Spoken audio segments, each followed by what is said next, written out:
Dilip Prabhavalkar sir, आज महाराष्ट्र मंडळ कतारतर्फे आज दशावतार हा सिनेमा एशियन टाउन सिनेमा 4 मध्ये आयोजित केला होता आणि पूर्णपणे असा हाऊसफुल शो. हे पूर्ण दशावतारच्या टीमचं कौतुक आहे. दिलीप प्रभावळकर सरांचं कौतुक आहे, महेश मांजरेकर सर आणि सगळेच पूर्ण कलाकार यांचं एक कौतुक आहे. आणि एक मराठी सिनेमा कतार सारख्या मिडल ईस्ट कंट्रीमध्ये पूर्णपणे 500 शो हाऊसफुल करतोय. नमस्कार. आत्ताचा मी दशावतार पिक्चर बघितला आहे आणि हायली रेकमेंडेड. स्पेशली माझ्या वयाची जी मुलं आहेत ते नक्कीच बघायला पाहिजे. कारण की हे आपल्या संख्यामध्ये खूप इम्पॉर्टंट आहे की दाखवतं की देव सगळीकडे आला नाही तरी आपण देवाचं काम करू शकतो. The best movie of seen a long time.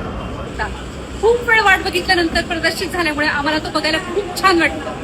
सगळे पाहतो म्हणजे अगदी संगीत, बॅकग्राऊंड म्युझिक, गाणी, लव्ह स्टोरी, सगळ्यांची ऍक्टिंग अगदी ऑसम. आणि ऍक्टर जो आपला मेन ऍक्टर आहे त्यांच्याबद्दल तर काय म्हणावं, त्यांनी खूपच सुंदर ऍक्टिंग केली आहे. महाराष्ट्र मंडळ कतार यांनी दशावतार मूवी आणलेला मूवी खूपच छान आहे, अप्रतिम. खूप जास्त आणि बाबुली खूप आवडला आम्हाला. म्हणजे जो दशावतार हा जो टॉपिक आहे तो जे वेगवेगळे अवतार जेव्हा येतात absolutely wonderful to see in theatre only.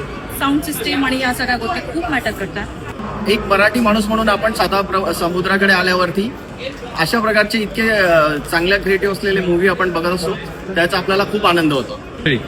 कसा वाटला दशावतार? 80 वर्षाचा वयोवृद्ध कलाकार अजूनही किती उत्तम रीतीने काम करतो, हे आपल्यासाठी किती उत्तम आहे. खूपच छान होता. त्या पिक्चरमध्ये कोकणातला सुंदर असं निसर्ग आम्हाला बघायला मिळाला. एक वडिलांच्या मुलाबद्दलची नातं बघायला मिळालं. भन्नाट एक्सपिरियन्स आहे आणि तुमचं एडिटिंग, VFX सगळंच खूप सुंदर होता. आम्हाला स्वतःला वाटत होतं आम्ही ते जंगलात आहोत, आम्ही ते कातलोबा यांची पूजा करतोय. म्हणजे एकदम तुम्ही आम्हाला कोकणात घेऊन गेला. सर्वप्रथम दशावतार मी कतारमध्ये आणू शकलो आणि तो मराठी रसिकांनी हाऊसफुल केला.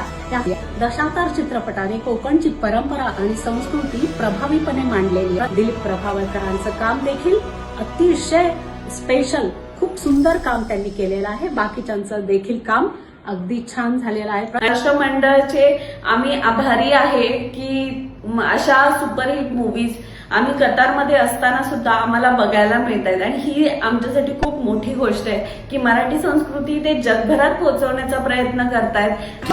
असेच सिनेमे आम्ही महाराष्ट्र मंडळ कतारपणात आणत राहू आणि मराठी सिनेमा, मराठी कल्चर पूर्णपणे जगात आपण पसरवायचा प्रयत्न करू.